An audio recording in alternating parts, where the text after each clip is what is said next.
Hey, welcome to Home Groups, where we apply the message we heard this week at FV Church.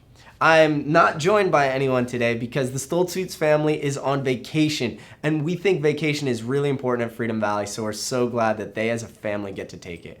And this weekend, we actually heard Luke Stoltzfus preach from Matthew 18, and he talked about the master who forgave a debt. And this is a parable that Jesus told to illustrate the importance of forgiveness. And I'd like to read a small excerpt from this.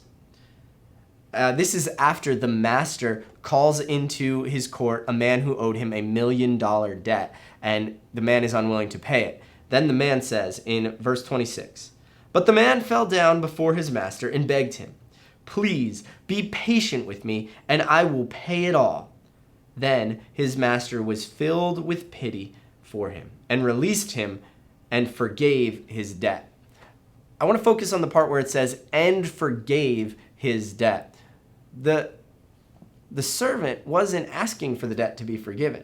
He was just asking for grace and more time, and he said, "I'll pay it back." But when the master had pity on him, he forgave him $1 million debt. I've never been forgiven $1 million debt. I'd love to just be forgiven my student loans. And let me tell you, if somebody came up to me and they say, "We're paying you our student loans," I would be so overjoyed. I'd give everything I had to anyone. I would be so generous because my debt's been forgiven. My incurred debt, incurred by me, has been forgiven by someone else.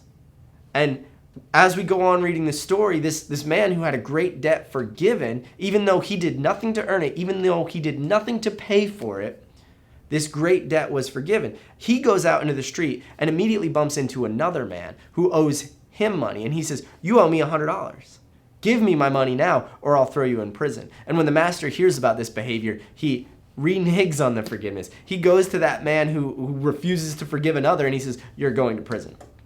A lesson we can learn here is that if we're not willing to forgive others, then have we truly accepted our forgiveness as something we haven't earned?